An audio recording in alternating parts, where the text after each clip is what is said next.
السلام علیکم۔ قرآن کے خلاف بہت سے مورچے بنے، کچھ اپنوں نے منائے، بہت سے غیروں نے۔ آج کا مورچہ حدیث ثقلین کے نام۔ دوستو، جو شیعہ حضرات ہیں یہ حدیث ثقلین کو صحیح مانتے ہیں، اور ان کا دعویٰ یہ ہے حدیث ثقلین ان کے عقیدے کو سچا ثابت کرتی ہے۔ حدیث ثقلین کیا ہے؟ نبی علیہ السلام سے یہ روایت منسوب ہے کہ آپ نے فرمایا میں تم میں دو چیزیں چھوڑ کے جا رہا ہوں، ایک قرآن اور ایک اہل بیت۔ اور بعض روایات میں یہ آتا ہے کہ حوض کوثر پہ یہ دونوں چیزیں ساتھ آئیں گی، قرآن اور اہل بیت۔ پہلی چیز اہل بیت سے مراد امہات المؤمنین ہے، اور کوئی بھی اہل بیت کے اندر شامل نہیں ہے۔ حضرت فاطمہ، حضرت علی کی اہل بیت ہیں۔ نبی علیہ السلام کی اور بیٹیاں اپنے جو شوہر ہیں ان کی اہل بیت ہیں۔ جو دو بیٹیاں تھیں نبی کی وہ حضرت عثمان کی اہل بیت ہیں۔ نبی کی بیویاں نبی کی اہل بیت ہیں۔ دوستو، یہ جعلی حدیث ہے، یہ حدیث بے اعتبار سند صحیح نہیں ہے۔ آج ہم ثابت کریں گے، ایک ایک سند کا ہم آپریشن کریں گے اللہ کا نام لے کے انشاءاللہ۔ قرآن کے مقابلے میں آپ لوگ اسی طرح جو سنی علماء بھی کہتے ہیں، بعض کہتے ہیں جی روایت صحیح ہے، وہ قرآن کے مقابلے میں قرآن کے پیرالل، قرآن کے برابر لا کے کھڑا کر دیا ہے کہ جی یہ قرآن ہے تو ساتھ میں اہل بیت ہوں، اور اسی طرح بعض سنیوں نے یہ قرآن ہے جی ساتھ میں صحابہ ہوں۔ اللہ نے صرف اور صرف اونلی ایک قرآن کو فالو کرنے کا حکم دیا ہے۔ نبی علیہ السلام کے بعد صرف اور صرف قرآن کو تھاما جائے گا، نہ کہ ضعیف راویوں کی روایات کو۔ آخر میں ویڈیو کے میں وہ آیات بھی اسکرین پہ چلاؤں گا جس کے مطابق تا قیامت صرف اور صرف قرآن کے ذریعے آپ نصیحت کریں گے اور کسی کے ذریعے نہیں۔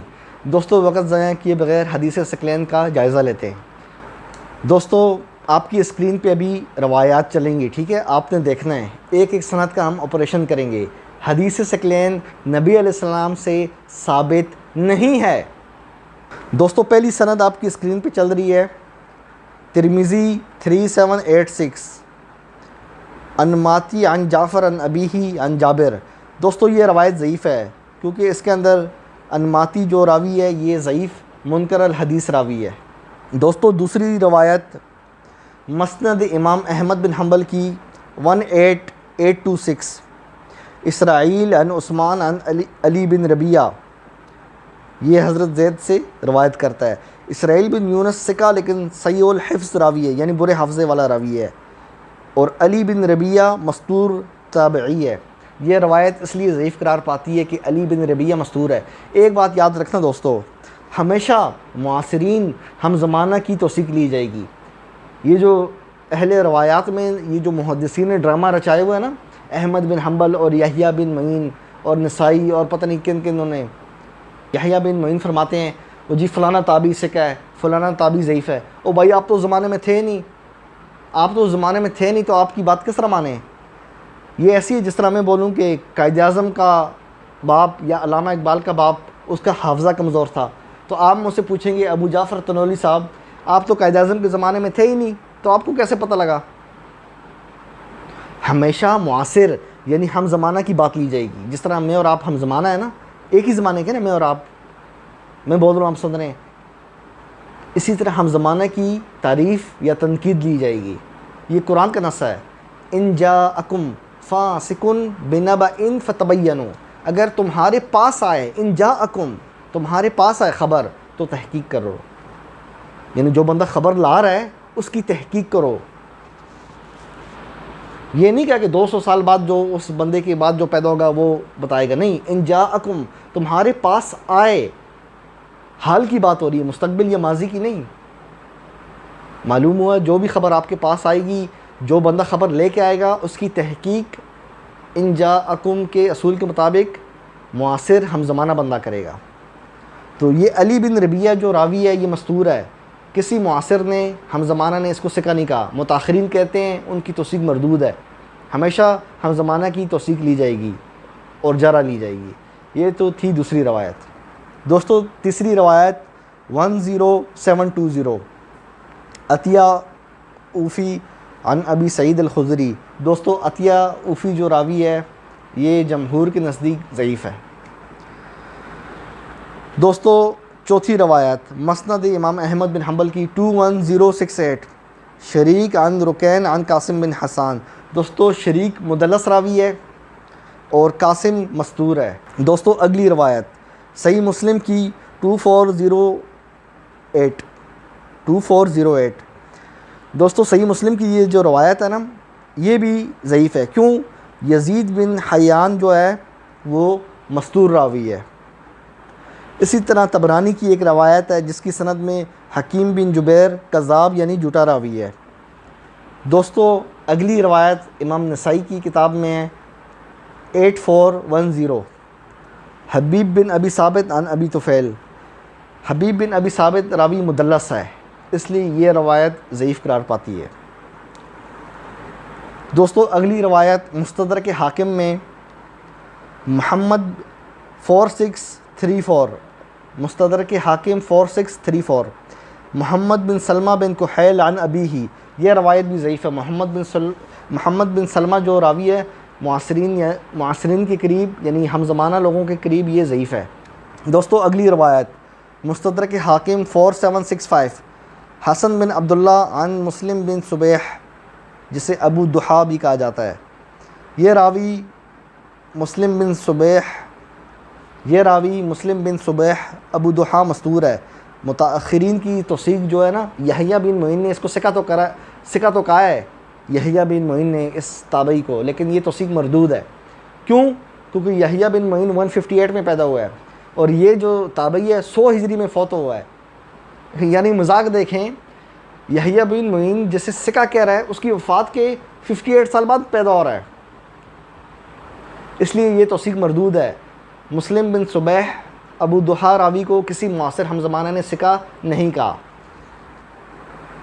دوستو اگلی اور آخری روایت دارقطنی سے جب پوچھا گیا حنش عن ابی ذر کا جو ترک تھا تو آپ نے کہا ابی اسحاق عن رجل مجہول عن حنش. ابی اسحاق عن رجل مجہول عن حنش روایت کر رہا ہے، یعنی علل بتایا روایت میں کیا ہے. دوستو یہ تھی کل حقیقت جس پہ اتنا واویلا مچا رکھا ہے. آپ کو یہ جتنی باتیں میں نے بتائی ہیں سچ کہنا، دل پہ ہاتھ رکھ کے کہنا. کبھی انجینئر علی مرزا یا کبھی مفتی طارق مسعود نے یہ اتنی گہرائی میں آپ کو بتایا ہے؟ یہ لوگ روایت پرست ہیں، یہ لوگ منکرین قرآن ہیں. اللہ پاک نے کہا میں نے دین مکمل کر دیا ہے، صرف کتاب دے دی قرآن.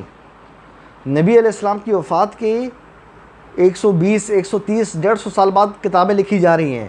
ہم نے فلاں سے سنا، فلاں نے فلاں سے سنا ہیں، اور کوئی قرآن کے ساتھ اہل بیت کو لا رہا ہے، کوئی قرآن کے ساتھ صحابہ کو لا رہا ہے. اللہ کیا کہہ رہا ہے یہ تو کوئی پوچھ ہی نہیں رہا. اللہ پاک کیا کہہ رہا ہے قرآن میں؟ فذکر بالقرآن، صرف اور صرف قرآن کے ذریعے نصیحت کی جائے گی. قرآن میں اللہ نے اور کسی کا، جب تک نبی علیہ السلام سامنے تھے سب کو کہا کہ نبی کی اطاعت کرو. ابھی تو نبی نہیں ہے نا، ہمارے سامنے ہے نبی علیہ السلام، ہمارے سامنے رسول اللہ موجود ہیں، نہیں ہے نا. اب کیا کریں؟ نبی کی اطاعت ہم قرآن کے ذریعے کریں گے. کیا مطلب نبی کی اطاعت؟ یعنی نبی کا جو اسوہ حسنہ ہے ہم جب اس کو فالو کریں گے تو سمجھو کیا ہو رہا ہے، نبی کی اطاعت ہو رہی ہے. ہم نبی کے طریقے پہ چل رہے ہیں، نبی کا ہم حکم مان رہے ہیں کیونکہ ان کے طریقے پہ چل رہے ہیں نا. اس لیے قرآن کی آیت آپ کی اسکرین پہ آ رہی ہے. اللہ نے صرف اور صرف کتاب اللہ کو فالو کرنے کا حکم دیا، لیکن روایت پرستوں کی کیا بات، کیسی کیسی روایتیں گڑی اپنی طرف سے خود بنائی ہیں اور نبی سے منسوب کر دی کہ نبی نے یہ کہا ہے. ساری روایات کی آپ نے حالت دیکھ لی. نبی علیہ السلام نے صرف اور صرف ہمیں قرآن دیا ہے. آپ کی جب آنکھ بند ہوئی تھی نا تو اس وقت ایک اللہ، ایک رسول اور ایک کتاب قرآن تھی. یہ بعد میں اللہ کہہ رہا ہے میں نے دین مکمل کر دیا، کمپلیٹ ہو گیا، دروازہ بند ہو گیا، اسلام کمپلیٹ. الیوم اکملت لکم دینکم، کمپلیٹ. جب اسلام کمپلیٹ ہوا اس وقت یہ حدیث ثقلین تھی نہیں تھی نا. پہلی کتاب تو موطا لکھی گئی ہے. یہ حدیث ثقلین نبی علیہ السلام کی وفات کے 150 سال بعد لکھی گئی ہے. اندازہ کر لیں آپ, دیکھیں جھوٹ کس طرح پکڑا جاتا ہے. اور آپ کو بعض لوگ گمراہ کریں گے, دیکھو قرآن کے ساتھ اس کو فالو کرو, قرآن کے ساتھ اس کو بھی فالو کرو. نا, قرآن, اونلی قرآن. اللہ نے صرف آپ کو, اللہ کہہ رہا ہے میں نے تبیان لکل شیء, ہر چیز کا بیان کر دیا ہے. تفصیل لکل شیء, ہر چیز کی تفصیل بتا دی ہے میں نے. اور آپ کہتے ہو نا اللہ آپ نے تفصیل نہیں بتائی, اس لیے ہم تفصیل جاننے کے لیے روایات کے محتاج ہیں. دوستو, ان روایات پرستوں سے بچ کے رہیں اور ان روایات سے باہر نکلیں. اللہ نے آپ کا دین مکمل کر دیا ہے. جب دین مکمل کیا تھا تو صرف اور صرف ایک کتاب تھی. وہ کون سی کتاب تھی؟ صرف قرآن. آج کوئی بریلوی ہے, کوئی دیوبندی ہے, کوئی اہل حدیث ہے, کوئی شیعہ ہے, ہر کسی نے اپنی کتاب پکڑی ہے. کسی نے صحیح بخاری پکڑ لی, کسی نے اصول کافی پکڑ لی, اور قرآن جس کو پکڑنا تھا چھوڑ دیا. کیونکہ یہ ساری کہانیاں قرآن میں نہیں ہیں. میرے بعد صحابہ کو تھامو, یہ قرآن میں نہیں لکھا. میرے بعد اہل بیت جو کہ امہات المومنین ہیں ان کو تھامو, یہ قرآن میں نہیں, کہیں بھی نہیں لکھا. ان کے فضائل بیان ہوئے ہیں قرآن میں, امہات المومنین کے, اہل بیت کے, صحابہ کے بارے میں. وَكُلًّا وَعَدَ اللَّهُ الْحُسْنَى, اللہ نے سب کو جنتی قرار دیا. فضائل بیان ہوئے ہیں, لیکن فالو کسی کو فالو کرنے کا نہیں کہا. کیوں؟ وہ بشر تھے. اللہ نے اسی لیے اپنا کلام اتارا جو قیامت تک رہے گا. جو صحابہ اور اہل بیت تھے, یعنی امہات المومنین اور صحابہ, انہوں نے پوری زندگی تو نہیں رہنا تھا نا, چلے جانا تھا. اسی وجہ سے اللہ نے ایک ایسی کتاب اتاری جو ہمیشہ ہمیشہ رہے گی, قیامت کے دن تک رہے گی. اسی وجہ سے آپ کو کہتا ہوں تمام چیزیں چھوڑیں اور اللہ کی رسی, اللہ نے کہا نا میری رسی کو تھامو. وہ رسی کون سی ہے؟ وہ یہی تو قرآن ہے جس سے آپ بھٹکتے پھرتے ہیں, جس سے آپ بھاگتے پھرتے ہیں. اسی وجہ سے میں کہہ رہا ہوں واپس قرآن کی طرف لوٹو. دوستو, چینل کو لائک کریں, سبسکرائب کریں, اپنے بھائی ابو جعفر تنولی کو اجازت دیں. بہت جلد انشاءاللہ آپ کے ساتھ ملاقات ہوگی. قرآن زندہ باد.